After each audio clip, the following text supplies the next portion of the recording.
Assalamualaikum warahmatullahi wabarakatuh dan salam sejahtera. Aku Soleh Daim aka Sol dan aku ulas buku untuk korang.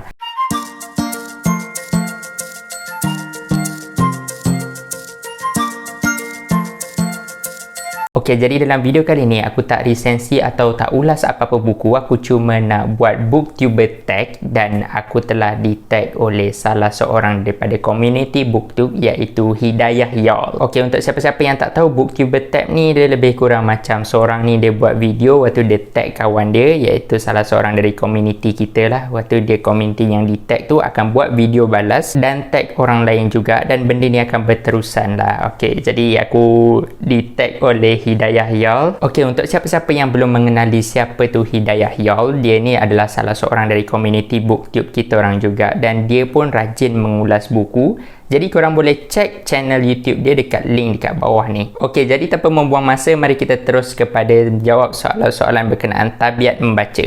Soalan pertama, ada tempat khas di rumah untuk membaca buku? Jawapannya tak ada. Aku baca je dekat mana-mana asalkan tempat tu senyap dan aman. Jadi aku duduk situ, aku buka buku dan aku baca lah. Kadang-kadang kalau rasa nak bersila kat bawah, bersila kat lantai. Rasa nak baring atas tilam, baring atas tilam sambil baca. Kadang-kadang rasa nak baca atas kerusi dekat meja, bacalah dekat kerusi dengan meja tu. Okey, soalan kedua, guna bookmark atau apa-apa sebagai penanda buku? Ada.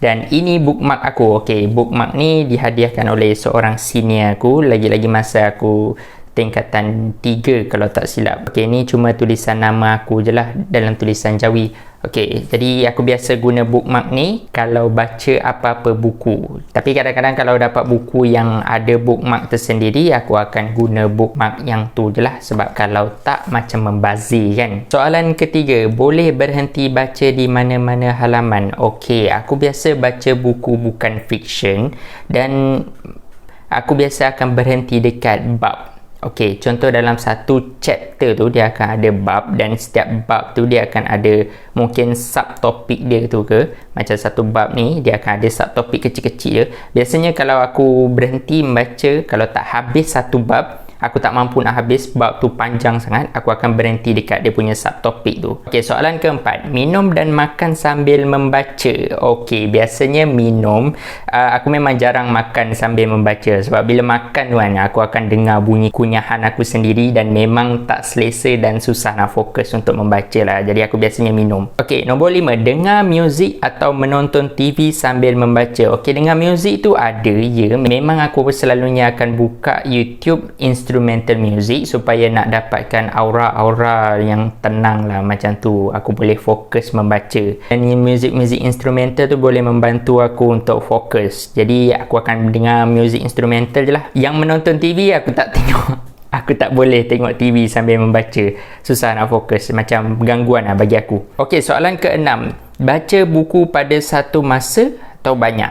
Okey, aku satu buku satu masa. Biasanya kalau aku baca satu buku tu memang aku akan satu masa je lah. Aku jarang baca buku A lepas tu berhenti baca buku B pula. Aku jarang macam tu. Ada orang buat macam tu tapi aku bukan. Soalan nombor 7, baca di rumah atau di mana-mana? Selalunya baca dekat rumah lah. Kalau nak baca dekat luar tu dia macam ada banyak gangguan tau. Kadang-kadang ialah faktor sekeliling kan. Kita kebanyakan masa keluar pun atas ada urusan tertentu. Jadi susah lah biasanya baca dekat luar ni. Kadang-kadang ada baca kat luar tapi selalunya kat rumah lah. Okey, soalan nombor 8, baca kuat atau dalam hati? Okey, aku biasa baca dalam hati. Baca kuat-kuat aku takut ganggu orang sekeliling dan baca kuat-kuat ni kadang-kadang akan memenatkan mulut, jadi aku akan baca dalam hati. Okey, soalan nombor 9, baca langkau muka surat. Okey, langkau muka surat ni biasanya tak, tapi kadang-kadang tu adalah buat. Lagi-lagi macam kalau dekat buku bukan fiction tu, kita macam benda ni dia akan kadang-kadang dia akan ulang point yang sama kan, dia nak tekankan. Jadi benda macam tu akan langkau je lah, tak habiskan masa untuk baca. Tapi jaranglah jumpa benda yang macam tu. Setakat yang aku baca belum lagi, jadi biasanya jarang aku langkau muka surat. Okey, soalan nombor 10, penjagaan tertulang buku. Okey, untuk siapa-siapa yang tak tahu, tulang buku tu yang ni, yang belakang je ni, yang kat sini.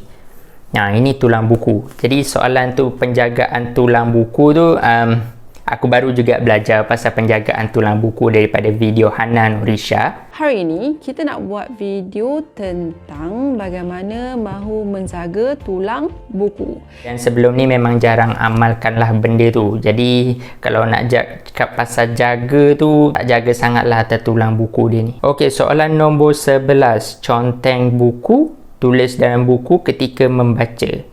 Okey, aku tak suka conteng buku aku dan aku akan pastikan buku aku bersih dari segala contengan.